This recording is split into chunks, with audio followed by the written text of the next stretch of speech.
शङ्करो नरकायैव कुलघ्नानां कुलस्य च पतन्ति पितरो ह्येषां लुप्तपिण्डोदकक्रियाः।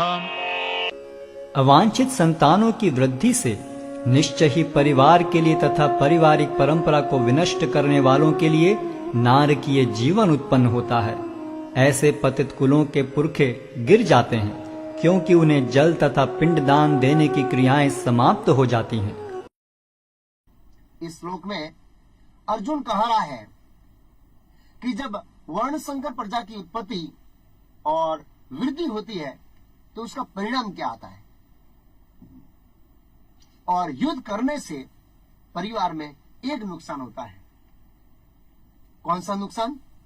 इस श्लोक में अर्जुन कह रहा है, पतंती पितरो ही एसाम लुप्त पिंडोदक क्रिया।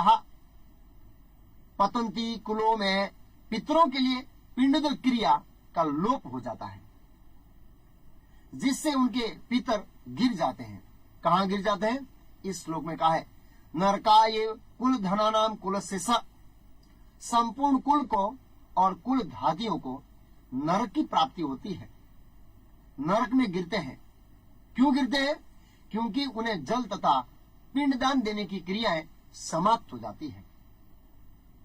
ये पिंडदान का तत्व क्या है?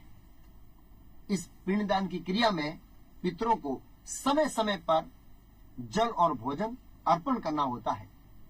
किसी के मन में यह प्रश्न हो सकता है कि अगर हमारे पितर मनुष्य शरीर में नहीं है तो क्या हमारा दिया हुआ जल तथा पिंडदान उसको मिलता है? हाँ, जरूर मिलता है, क्योंकि इसमें भगवान की व्यवस्था है। उदाहरण के तौर पर अगर हमारे पितर गाय के शरीर में है और हम यहाँ भोजन अर्पण करते हैं तो उनको घास के रूप में मिलेगा। ये भगवान की व्यवस्था से ऑटोमेटिक ट्रांसफर हो जाता है। जैसे अगर किसी का लड़का अमेरिका में रहता है और वो लड़का अपने बाप को पैसा भेजता है तो वो वहां से डॉलर में भेजेगा, लेकिन यहां पर उसके बाप को रुपये के रूप में मिलेगा।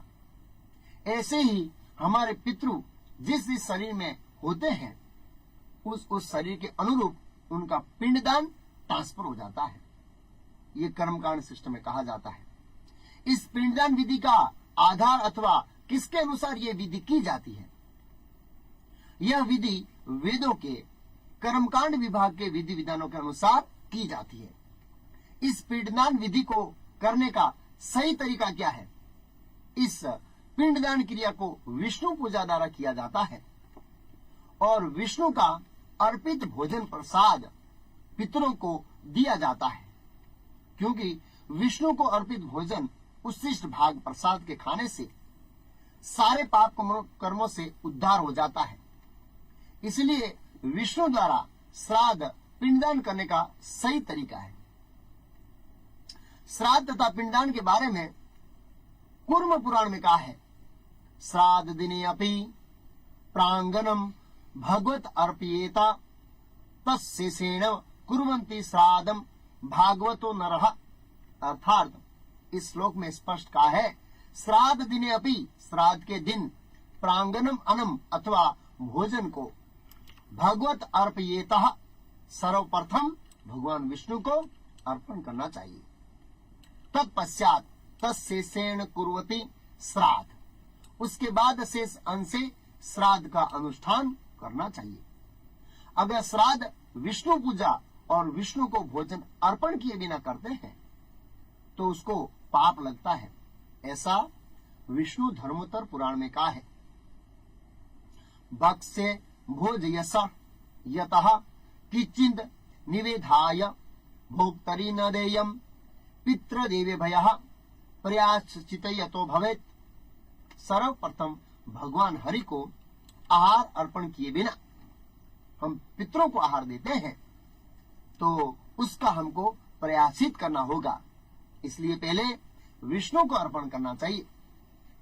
दूसरा मुद्दा महत्वपूर्ण है कि अगर श्राद्ध वैष्णव को नहीं खिलाते हैं तो उस श्राद्ध को स्कंद पुराण में राक्षस श्राद्ध का है। यस्तु विद्या विनिर्मुक्तम मूर्ख मत्वातु वैष्णवम वेदविद भयो अदद विप्रहा श्राद्धम तद राक्षसम भवेत। जो व्यक्ति वैष्णवों को मूर्ख जानकर वेदज्ञ पंडित ब्राह्मणों को श्राद्ध देता है, वह श्राद्ध राक्षस द्वारा ग्रहण किया होता है। इस श्लोक का सार यह है कि श्राद्ध किसी वैष्णव को ही देना चाहिए। ये मेरा स्टेटमेंट नहीं है, बल्कि ये स्कंद पुराण का प्रमाण है। किसी के मन में प्रश्न हो सकता है कि ये पिंडदान क्यों करना है, इस विधि के पीछे उद्देश्य क्या है। श्रील प्रभुपाद तात्पर्य में लिखते हैं कि कभी कभी हमारे पितृगण विविध प्रकार के पाप कर्मों से ग्रस्त हो सकते हैं, और कभी कभी उनके स्थूल शरीर है, जो स्थूल शरीर वो न प्राप्त होने के कारण उन्हें प्रेतों के रूप में सूक्ष्म शरीर धारण करने के लिए बाध्य होना पड़ता है। भूत और प्रेत का सूक्ष्म शरीर बहुत ही कष्टदायक होता है। इसलिए वंशजों द्वारा पितरों को बचा प्रसाद अर्पित किया जाता है, तो उनका प्रेत योनि या अन्य प्रकार के दुखमय जीवन से उद्धार होता है। पितरों को इस तरह से सहायता पहुंचाना कुल परंपरा है। ये पिंडदान और श्राद्ध की विधि किनको करनी चाहिए, कैसे लोगों को करनी चाहिए? तो शास्त्र कहते हैं, जो लोग शास्त्र के अनुसार विष्णु भक्ति अथवा कृष्ण भक्ति जीवन यापन नहीं करते हैं, उनको ये विधि करनी चाहिए। किनको ये पिंडदान तथा श्राद्ध करने की जरूरत नहीं है?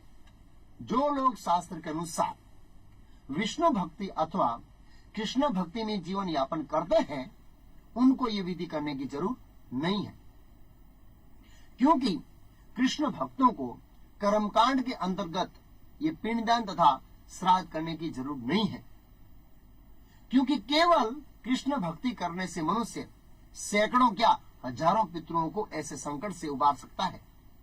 किसी के मन में प्रश्न हो सकता है कि क्या कोई शास्त्र प्रमाण है? हाँ, स्कंद पुराण के अंदर प्रमाण है। जो प्रतिदिन ये अर्चितो हरि भक्त्या, हरि की अर्चना करके भक्ति करता है, उसको पिंडदान और श्राद्ध करने की कोई जरूरत नहीं है। और ऐसा सेम वाक्य, इसके जैसा ही वाक्य श्रीमद् भागवत में कहा है, देवर्षि भूताप्त निर्णाम पितॄणाम न किंकरो नायम स रणि सराजन सर्व आत्मनाः यह शरणस्य गतो मुकुंद परित्याह कर्तम। अर्थात जो पुरुष अन्य समस्त कर्तव्यों को त्याग कर मुक्ति के दाता मुकुंद के शरण कमलों की शरण ग्रहण करता है, इस पथ पर गंभीरता पूर्वक चलता है, वह देवताओं, मनुष्यों, सामान्य जीवों, सज्जनों, पितरों के प्रति अपने कर्तव्य या ऋण से मुक्त हो जाता है। भगवान श्री कृष्ण की सेवा करने से ऐसे दायित्व अपने आप पूरे हो जाते हैं। और ऐसी कथा श्रीमद् भागवतम के 7वें स्कंद में आती है। जब भगवान नृसिंहदेव हिरण्यकशिपु को मार देते हैं, उसके बाद प्रहलाद महाराज नरसिंहदेव भगवान को प्रार्थना करते हैं। भगवान नरसिंहदेव प्रहलाद महाराज की प्रार्थना से अति प्रसन्न होकर वर मांगने को कहते हैं। तब प्रहलाद महाराज कहते हैं कि मेरा पिता आपसे ईर्ष्या करता था, फलस्वरूप नरक में गया है, उसका उद्धार कर दीजिए, वो ही मेरे लिए सबसे बड़ा वरदान है। तब नरसिंहदेव भगवान ने प्रहलाद महाराज से कहा, श्री भगवान उवाच त्रिसप्तभिः पिता पोता पितृभिः सहाति अनगः यत् साध्यो अस्य कुलो जातो भवान वे कुल पावनः। भगवान नरसिंहदेव ने कहा, प्रहलाद, तेरे जैसा वैष्णव इस घर में जन्म लेने से और तेरी भक्ति के प्रभाव से त्रिसप्तभी यानी 3 गुणी 7 बराबर 21 पीढ़ी तर गई।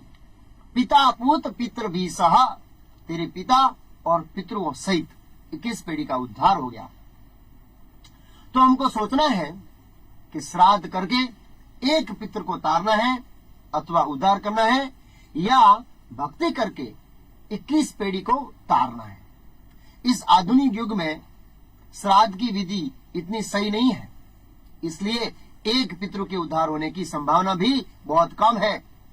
इसलिए मेरा आपसे अनुरोध है कि आप भक्ति का अभ्यास कीजिए और 21 पीढ़ी को तारिए। यही इस श्लोक का सार है। नेक्स्ट श्लोक 42 में अर्जुन कह रहा है कि युद्ध से संस्कृति का नाश होगा। किसका नाश होगा? संस्कृति का नाश होगा। इस श्लोक में अर्जुन कह रहा है कि युद्ध से वैदिक संस्कृति का नाश होगा। वैदिक संस्कृति क्या है? दो से रेते है कुल धनानाम, जो लोग कुल परंपरा को विनष्ट करते हैं, उसका नाश करते हैं, तथा वर्ण संकर कारके है, इस तरह वर्ण संकर संतानों को जन्म देते हैं। उच्चादंते जाति धर्मा कुल धर्मा शाश्वतः, उनके दुष्कर्मों से समस्त प्रकार की सामुदायिक योजनाएं तथा पारिवारिक कल्याण कार्य विनष्ट हो जाते हैं। श्रील प्रभुपाद तात्पर्य में सनातन धर्म के महत्व को लिखते हैं। सनातन धर्म या वर्णाश्रम धर्म द्वारा निर्धारित मानव समाज के चारों वर्णों के लिए सामुदायिक योजनाएं तथा पारिवारिक कल्याण कार्य इसलिए नियोजन है कि मनुष्य चरम लक्ष्य मोक्ष प्राप्त कर सके।